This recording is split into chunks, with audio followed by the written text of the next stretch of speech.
Thanks for staying with us. So the hottest news in Nigeria today are the ministerial nominees. We've all been waiting for this list as if, hey, this name is coming directly from the throne of grace. It finally landed yesterday, Thursday, I think by 1 p.m. or so. The Chief of Staff took it to the National Assembly, and we're told that by Monday they're going to start, inviting them over for a formal ratification of each of them.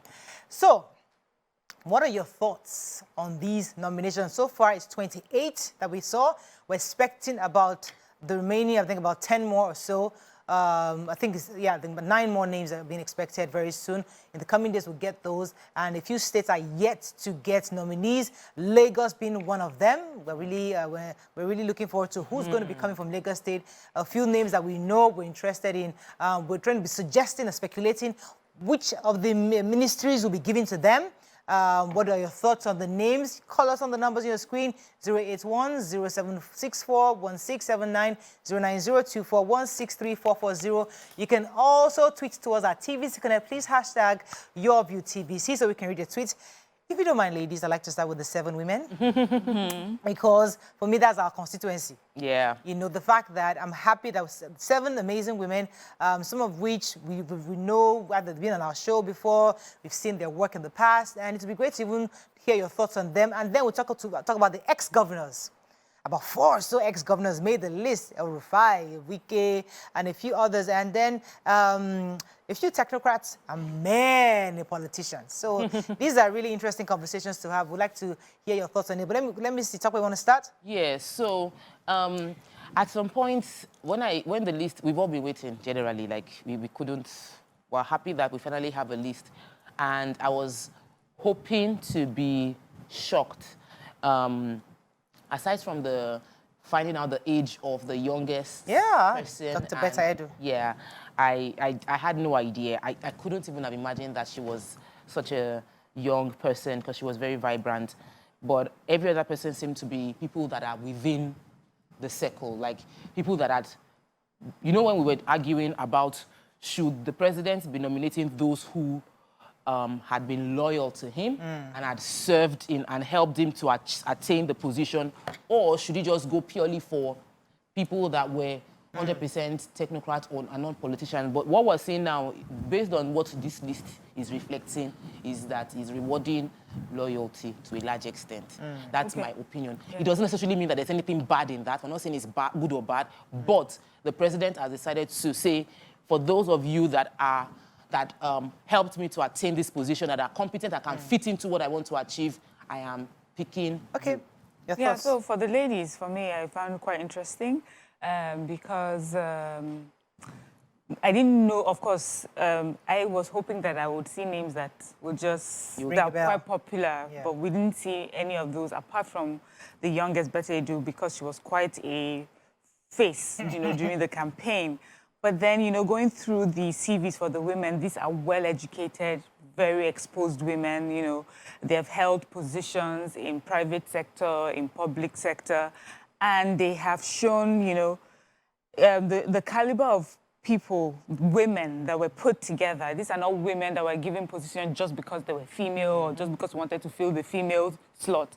These are women that will be looking out for and looking up to deliver in whatever capacity they are finally, you know, given to do so. So I'm quite excited. And also there seems to be a varied, I mean, it's widespread across Nigeria. I mean, we have Iman Suleiman, she's from Nasarawa State. We have Uju Kennedy Ohanere, I think. So each of them actually has to come from each state. So 36 states per state. The women. Okay.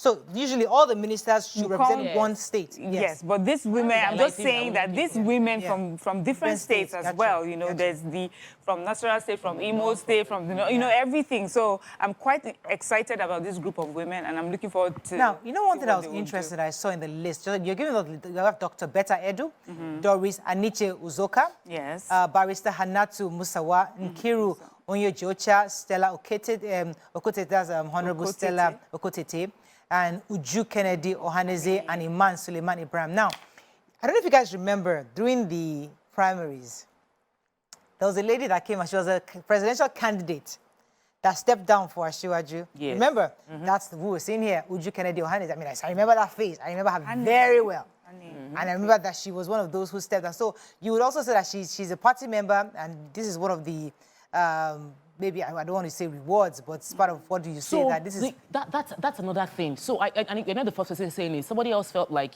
we tend to be, people apply to become for political position because, even though they know they will not get anything, just so that they have visibility. But she might be competent. No, because we don't know about her I'm very competence. sure that she's competent.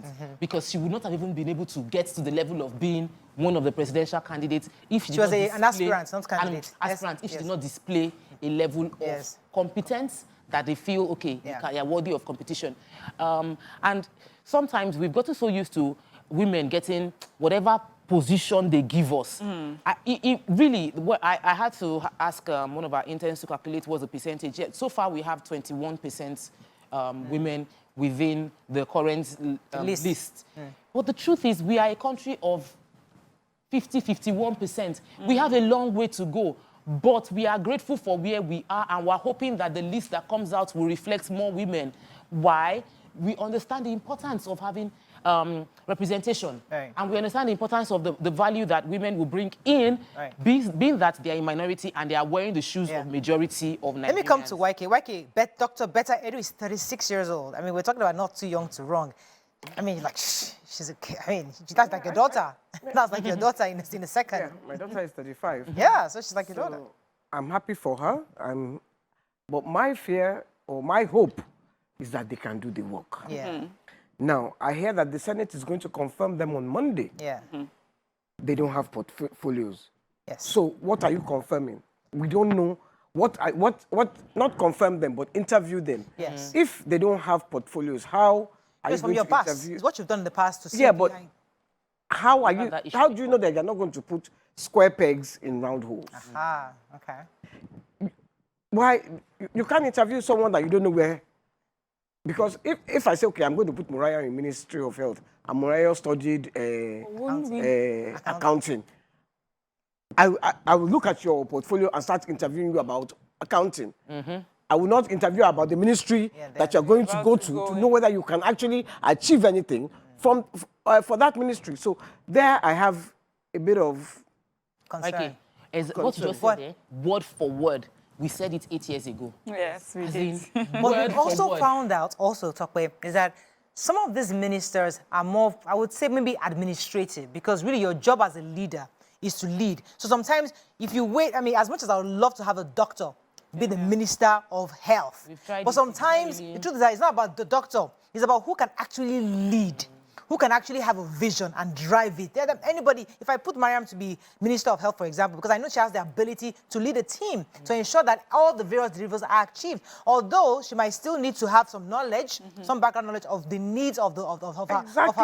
If I put a pharmacist or a medical doctor in Ministry of Tourism, is he going to go there and inject the tourists? That's no business there. I hear you. We had that question too, and I think that maybe I would like to, because we know that the government listens to us, so would like to use this platform to appeal to the presidency, maybe not necessarily the president, that by the time they are getting to the going to the Senate and the House of Assembly on Monday, there should be portfolio assigned to the name, so that the interview would be a more detailed one. Because I remember, that's why I said 8 years ago, we were talking about it, because even after the interview, we were like, these questions, they were just asking questions. And when they finally came out, it was like they didn't ask questions that were relevant to where they were going to be. So, but with this 25% nominees of women, do you think our president is, I'm hoping that the remainder 11 states are waiting for would have maybe. I'm looking forward to the women that will be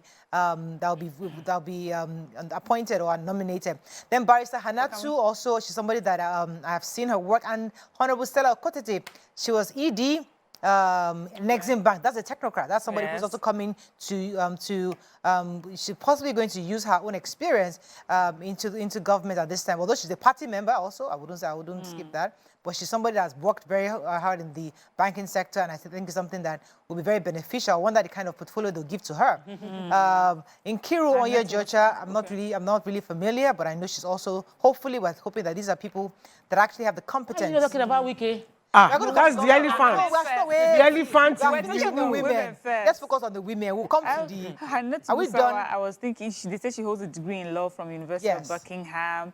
She has a postgraduate master's degree in legal aspects of marine affairs from the University of Cardiff, Wales. She also has a postgraduate master's in oil and gas law from the University of Aberdeen.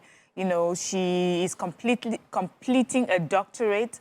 And they say also before this nomination, she was appointed Special Advisor on Culture, Entertainment, Economy by the President. Okay. So I'm just looking at the, you know, caliber.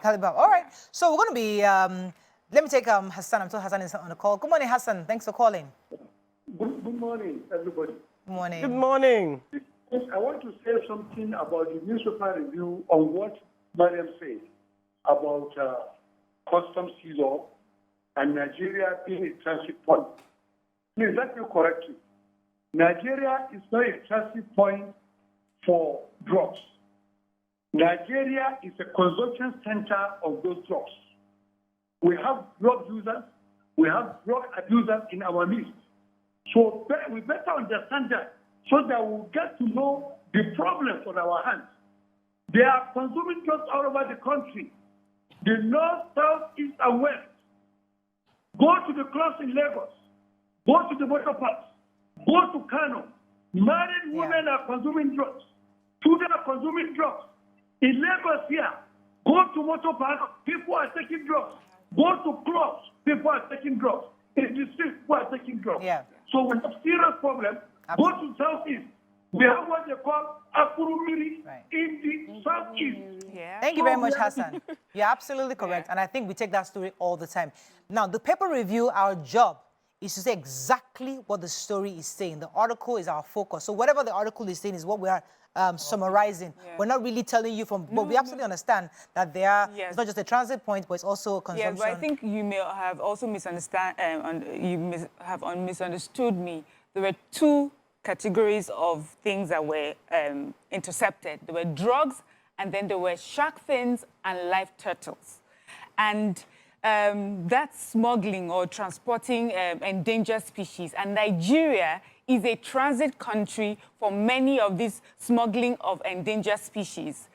Very often, pangolins, shark fins, turtles, that's what I was talking about. You know that I take the NDLA stories all the time. Of course, we know what you've just listed, that drug use and drug business is done very much here. Barons are arrested nearly every day. I mean, we read it in the paper. Okay, we have to go into commercial, but it's important for us to know that the paper reviews are totally different from our conversation. We're just reviewing what the papers, reporting the news in the papers. Let's go on a quick break. When we come back, we continue with our review of the ministerial nominees. Stay with us. We'll be right back.